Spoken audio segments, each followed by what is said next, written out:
الحمدللہ رب العالمین والصلاة والسلام علی سید الانبیاء والمرسلین اما بعد فاعوذ باللہ من الشیطان الرجیم بسم اللہ الرحمن الرحیم۔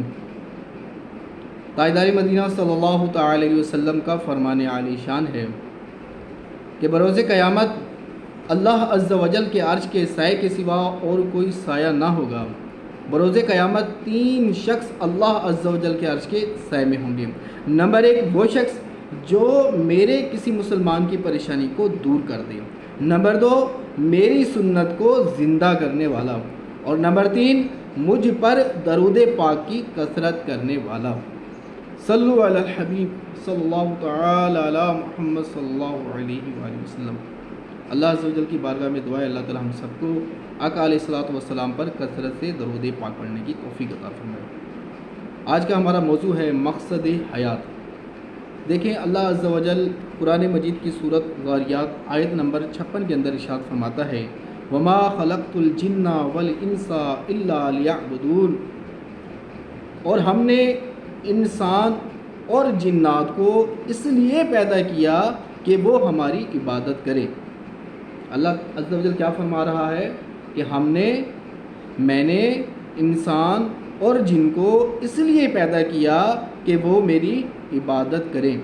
تو اللہ عز و جل کا انسان اور جنات کو بنانے کا مقصد کیا ہے کہ وہ میری عبادت کریں گے۔ اور اب دیکھیں اپنے اندر دیکھیں کہ ہم کیا کر رہے ہیں۔ اللہ عز و جل کا مقصد جو ہے ہم اس کو پورا کر رہے ہیں۔ دیکھیں میں ایک قلم بناتا ہوں، میرا مقصد یہ ہوتا ہے کہ میں اسے لکھوں گا، اگر وہ نہیں لکھتی تو وہ میری نظر میں کیا ہے، بیکار ہے وہ چیز۔ اسی طرح سے اللہ عز و جل نے انسان کو بنایا تو اللہ عز و جل کا مقصد ہے کہ میں انسان کو بنا رہا ہوں تو یہ کیا کریں گے، میری عبادت کریں گے۔ اگر وہ نہیں کرتے تو اللہ عز و جل کی نظر میں وہ کیا ہے، وہ بیکار ہے۔ اللہ کی نظر میں کیا ہے، وہ بیکار ہے۔ دیکھیں ہر چیز کا کوئی نہ کوئی مقصد ہے نا۔ اب دیکھیں حتیٰ کہ انسان تو دور کی بات، جانور بھی جو ہے نا اس کا بھی کوئی نہ کوئی مقصد ہے۔ ایک دفعہ حضرت موسیٰ علیہ السلام نے اللہ عز و جل کی بارگاہ میں عرض کی یا اللہ عز و جل یہ جو چھپکلی بنائی ہے اس کا دنیا میں کیا کام ہے، یہ تو بیکار سی چیز ہے۔ اللہ عز و جل نے فرمایا کہ اے موسیٰ تو اس سے پہلے یہ کئی بار مجھ سے سوال کر چکی ہے کہ موسیٰ علیہ السلام کا دنیا میں کیا کام ہے۔ اللہ عز و جل فرماتا ہے افحسبتم انما خلقناکم عبثا وانکم الینا لا ترجعون، کیا تم نے سمجھ لیا کہ ہم نے تمہیں بیکار پیدا کیا اور یہ کہ تم نے ہماری طرف لوٹ کے نہیں آنا۔ اللہ عز و جل نے انسان کو اپنی عبادت کے لیے پیدا کیا ہے۔ دیکھیں انسان کو چاہیے آخرت کے مقابلے میں دنیا کی مثال ایسے ہے جیسے سمندر کے مقابلے میں ایک قطرہ۔ تو انسان کو چاہیے کہ جتنا عرصہ اسے اس دنیا میں رہنا ہے اتنا دنیا کے لیے، اور جتنا عرصہ قبر و آخرت کا ہے اتنا قبر و آخرت کی تیاری میں مشغول رہے۔ کئی ہنستے بولتے انسان دیکھتے ہی دیکھتے اندھیری قبر میں پہنچ جاتے ہیں۔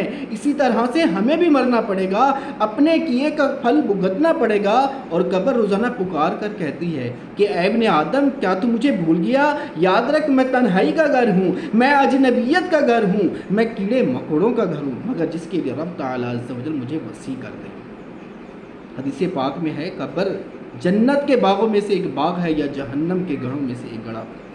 اور بندہ جب قبر سے نکلیں گے قیامت کا 50,000 سالہ دن ہوگا، زمین تانبے کی ہوگی اور سورج 1.25 میل کے فاصلے پر ہوگا، اور بندہ اس وقت تک وہاں پر اپنے قدم نہ ہٹا سکے گا جب تک کہ اس سے 5 سوال نہ کر دیے جائیں۔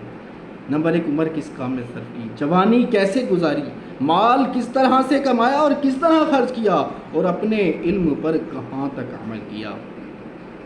دیکھیں آخرت کے مقابلے میں دنیا کی مثال ایسی ہے جیسے قطرہ، سمندر کے مقابلے میں ایک قطرہ، اور ایک وقت کا بھی پتہ نہیں ہے۔ ٹھیک ہے، ایک دفعہ میرے آقا علیہ الصلوۃ والسلام تشریف فرما تھے تو صحابہ کرام بھی تشریف فرما تھے، تو میرے آقا علیہ الصلوۃ والسلام نے ایک صحابی سے پوچھا کہ اے میرے صحابی یہ بتاؤ تمہیں کب تک امید ہے، تمہیں کتنے عرصے تک امید ہے؟ تو وہ کھڑے ہو کر عرض کرنے لگے یا رسول اللہ صلی اللہ علیہ وسلم پتہ نہیں فجر کی نماز پڑھنا نصیب ہوتی ہے کہ نہیں۔ دوسرے صحابی سے پوچھا اے میرے صحابی تم بتاؤ کہ تمہیں کب تک کی امید ہے، تمہیں کتنے عرصے تک کی امید ہے؟ تو وہ کھڑے ہو کر عرض کرنے لگے یا رسول اللہ صلی اللہ علیہ وسلم پتہ نہیں آج عشاء کی نماز پڑھنا نصیب ہوتے کہ نہیں۔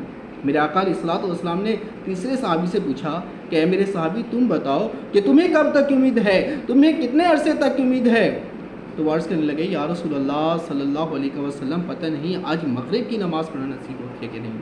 میرے آقا علیہ الصلوۃ والسلام نے فرمایا میرے صحابیوں تم تو لمبی امیدیں لگا کر بیٹھے ہو، اور میں سمجھتا ہوں کہ جو سانس اندر جا رہا ہے اس کا بھی پتہ نہیں باہر آتا ہے کہ نہیں۔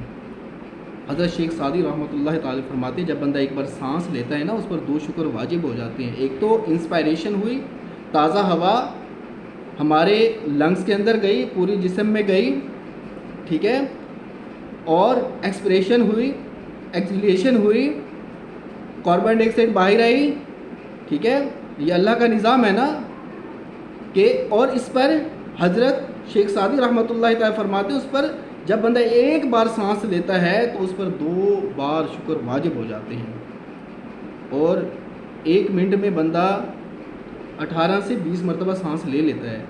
تو مطلب یہ ہے کہ انسان کو 40 بار 1 منٹ میں 40 بار اللہ کا شکر ادا کرنا چاہیے، پھر بھی کم ہے، پھر بھی کم ہے۔ دیکھیں اور موت کا کیا بھروسہ، کسی لمحے آ جائے، اور ہر جان کو موت کا مزہ چکھنا ہے۔